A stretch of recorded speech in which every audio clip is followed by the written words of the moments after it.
Olá, minhas irmãs. Espero que o Senhor Jesus esteja protegendo, cuidando de cada uma de vocês. Meu nome é Dorine e eu sou uma das mentoras do Ministério Sementes de Amor. E hoje eu gostaria de trazer para vocês um estudo, dando continuidade ao estudo desse livro que nós temos feito no Sementes, né? O livro Lar, Família e Casamento. E o meu estudo é no capítulo 42, Mulheres como Sara. Eu coloquei para vocês uma imagem assim bem bonita, bem romântica e escrito meu querido marido. O que será que tem a ver com submissão, ser como Sara e ser assim romântica? O que será que tem a ver? O nosso texto base que nós vamos estudar hoje está em 1 Pedro 3, do 1 ao 6. Eu vou ler para as irmãs nessa Bíblia a mensagem, por causa de uma expressão que ela tem que fica bem claro para a gente o que quis dizer no texto para aquela época. Então vamos ler. O mesmo vale para vocês, esposas. Sejam boas esposas, cada uma para o seu marido, atentas às necessidades deles. Há maridos que, mesmo indiferentes à palavra, poderão ser cativados pela vida da beleza santa de vocês. O que importa não é a aparência exterior, o estilo do cabelo, as joias, o corte da roupa, mas sim uma atitude interior. Cultivem a beleza interior do tipo gracioso e gentil que agrada a Deus. As mulheres santas de antigamente eram lindas na presença de Deus desse modo e eram boas e leais aos maridos. Sara, por exemplo, tratava Abraão como meu querido marido. Vocês são verdadeiras filhas de Sara se fizerem o mesmo, sem ansiedade e sem acanhamento. Na versão que vocês têm da NVI, diz que Sara chamava Abraão meu Senhor, como Senhor.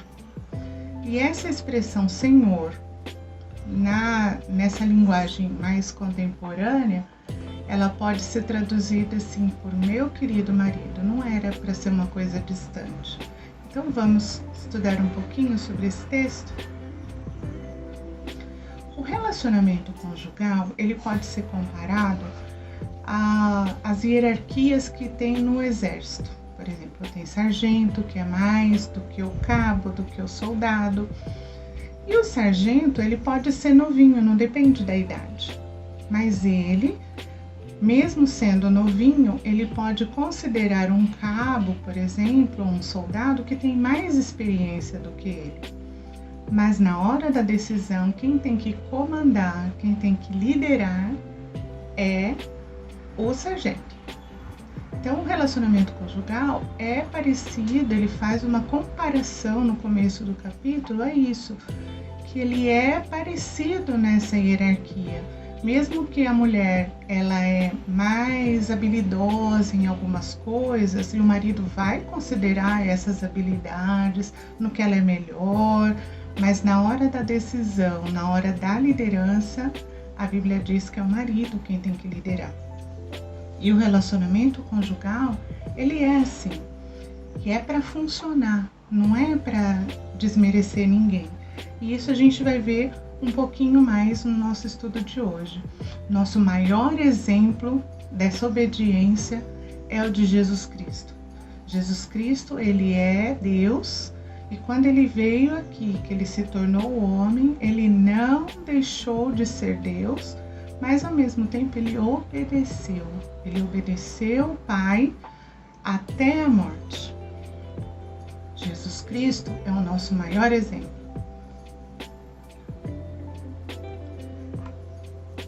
Então nós vamos falar um pouquinho do texto. E às vezes a esposa fica pensando, mas e se o marido não é crente? Ela tem que ser submissa a ele também? Olha, mesmo o marido não sendo crente, a esposa, pelo exemplo de Cristo, ela deve se submeter ao marido, porque a Bíblia não dá a opção de não se submeter, ou se submeter só se o marido for crente. Então, ele pode ser ganho pelo exemplo da esposa. Então, ela não pode abrir mão dessa ordem e que nós vamos ver daqui um pouco. A Sara, ela era linda, ela já era idosa, mas ela continuava bonita. Mas ela era também linda por dentro. Como era essa beleza interior de Sara? Essa beleza interior dela era de uma vida santa, de quem se submetia, de quem aceitava a liderança do marido. E isso nós vamos estudar um pouquinho mais hoje. Nossa primeira parte de estudo está na ordem. Nós vamos falar da estrutura desse texto. A primeira parte desse texto é a ordem. Do mesmo modo, mulheres, sujeitem-se a seus maridos. Estar sujeita a seu marido está em 1 Pedro 3, 1, a primeira parte. Estar sujeito ao marido não é uma opção. Como eu falei, a Bíblia não fala só para o marido que for bom, só para o marido que for legal, é para todos os maridos, porque a ordem é para todas as esposas. E não é uma inferioridade, não se trata de trabalhar, a mulher ela tem que ser menos do que o marido, não. Quando a Bíblia coloca que a mulher tem que ser submissa ao marido, elas têm que estar sujeita, na verdade é uma valorização da mulher, porque na época as mulheres não eram nem contadas, nem consideradas, ninguém nem fazia conta de que existiam mulheres. E quando Jesus valoriza a mulher e quando vem na palavra de Deus falando, olha, as mulheres também têm uma missão e as mulheres têm que trabalhar junto com os seus maridos. Isso foi uma grande valorização para a mulher. Na verdade, quando fala de submissão, de estar junto na missão com o marido, não é inferioridade. Muito pelo contrário, é colocar a mulher na família com um papel também. Ela também tem um papel nessa família. Ela não está ali para ser ignorada. E isso foi muito bom, isso é uma bênção para a gente. A gente precisa ler esses textos que falam de submissão nessa perspectiva, desse jeito, de que não foi para inferiorizar ninguém. Muito pelo contrário, é para valorizar a mulher que não era nem contada, nem considerada. O que acontece é que os cônjuges, marido e mulher, são iguais no ser.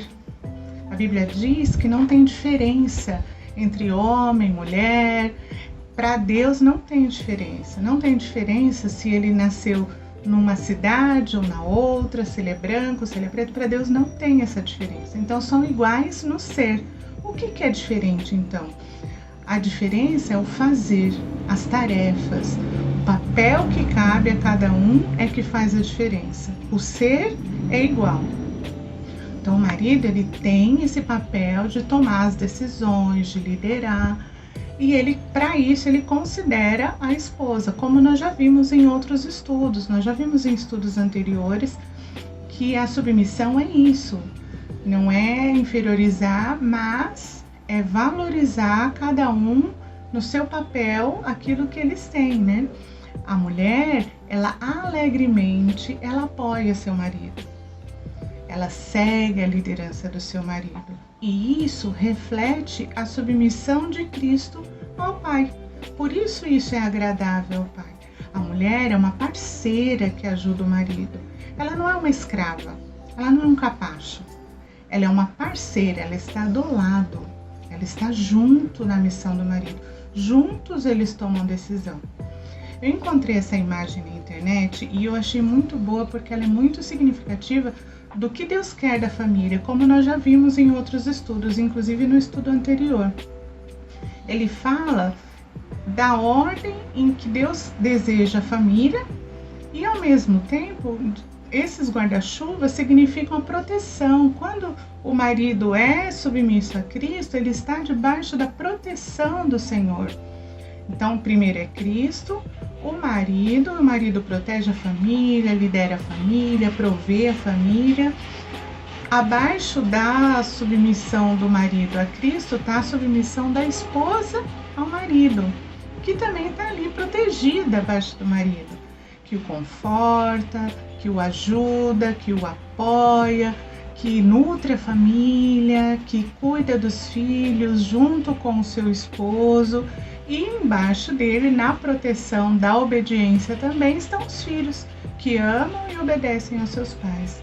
Então, a diferença está nos papéis, não no ser. Então, a mulher nunca vai ser inferior ao marido, mas ela precisa ser sujeita ao marido, precisa estar submissa ao marido. Como diz nessa versão da mensagem, a mulher cuidando do marido, fazendo ele se sentir bem, fazendo bem para ele, né? Depois, no texto, continuando no texto, tem o propósito. Para quê? Por que a mulher precisa ser submissa ao marido? Qual é o propósito disso? Porque ele fala assim: há maridos que, mesmo indiferentes à palavra de Deus, poderão ser cativados pela vida da beleza santa de vocês. Isso está lá no 3:1b e no versículo 2. Então por isso eu peguei essa imagem de zíper na boca. A Bíblia não diz que a mulher vai ganhar o marido para Cristo falando na orelha dele: você tem que ir para a igreja, você não pode agir desse jeito, você não faça isso, mas eu não concordo que você faz isso. Ou então tomar decisões que o marido já tinha tomado e tomar contrário ao que ele falou. Não é assim que ganha o marido. A Bíblia diz que a gente ganha o marido sem palavras. A gente não fica falando na orelha do marido. A gente, sem palavras, nessa beleza de uma vida santa, o comportamento de temor e de sinceridade. É nesse comportamento, nessa beleza toda interior, é que o marido vai ser ganho. Ele pode se tornar mais sensível à palavra. Existem maridos que não suportam nem falar em igreja, religião, os irmãos da igreja, não gostam. Por quê? O que será que está acontecendo? Será que a mulher está realmente fazendo de acordo com o que a Bíblia manda? É uma boa reflexão para nós mulheres, né? Será que eu estou ganhando meu marido como a Bíblia manda? Como a Bíblia fala, sem palavras? Para de ficar falando na orelha dele, para de ficar reclamando, tudo reclama, tudo fala que ele faz errado. Não é assim que uma esposa sábia, que é bela interiormente, ganha o seu marido para Cristo. É na beleza de uma vida santa. Como é essa vida santa?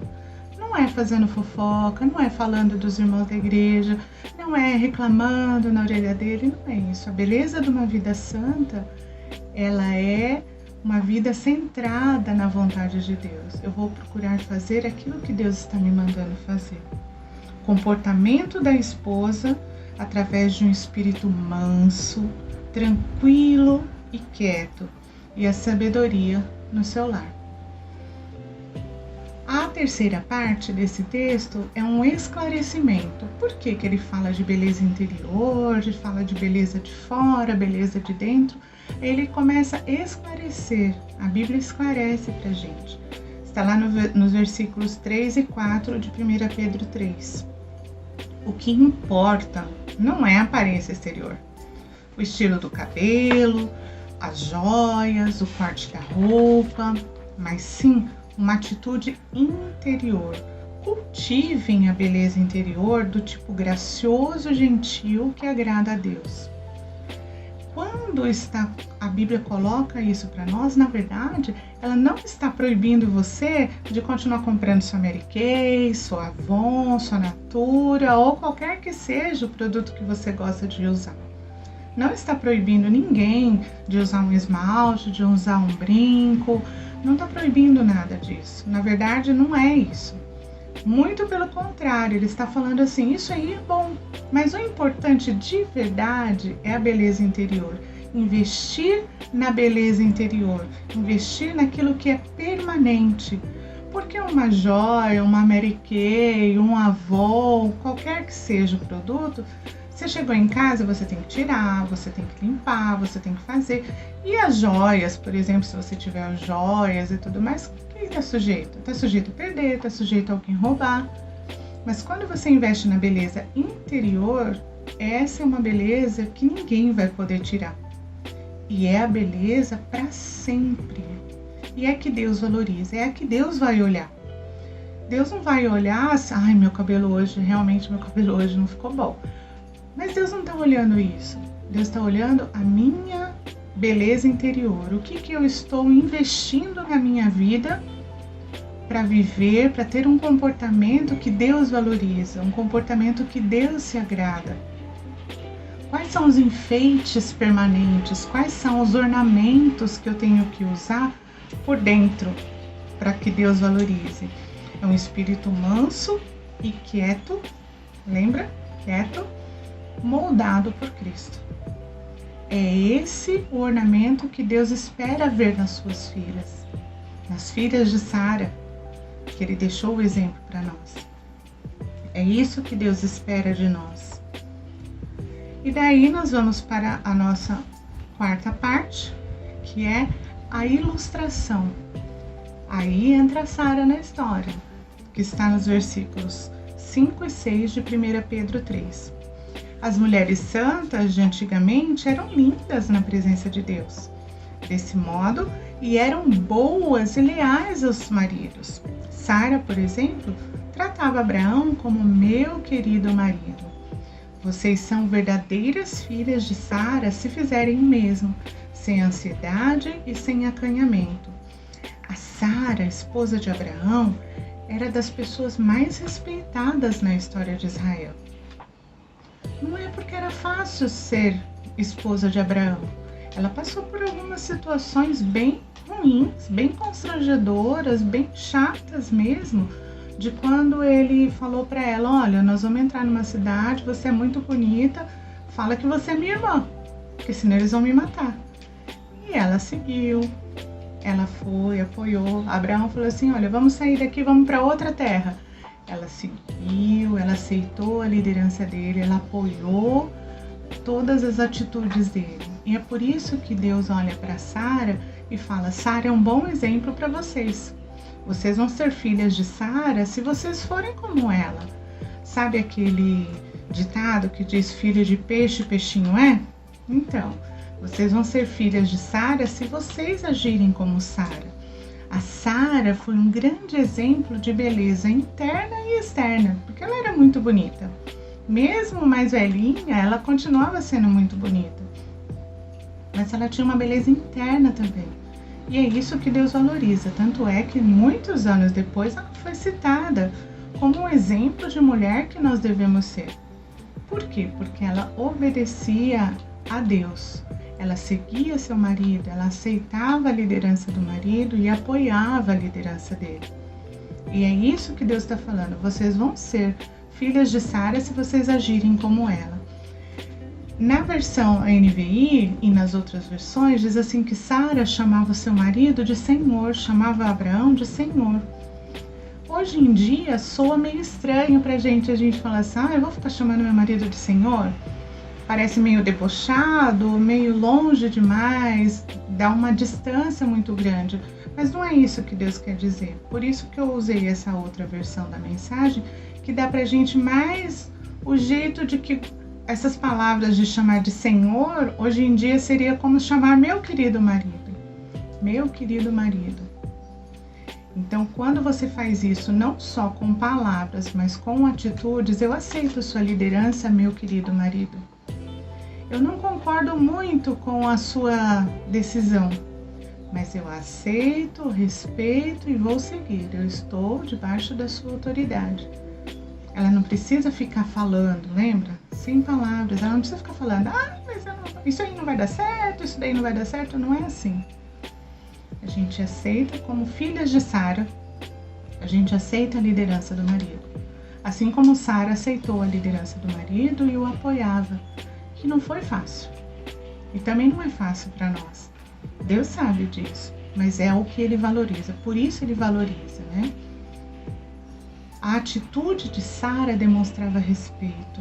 É isso que o marido precisa, de apoio. Quando a gente respeita a atitude do marido, quando a gente respeita o marido, é essa atitude de apoio que ele precisa. E é o que Deus valoriza. Para reflexão, como você fala do seu marido para as outras pessoas? Como você fala do seu marido para a sua família? Como a sua família trata o seu marido? Trata com respeito, com admiração? Ou trata como você fala dele? Aquele preguiçoso, não faz nada, não me ajuda, só faz coisa errada. É assim que a sua família sabe do seu marido? Não é assim.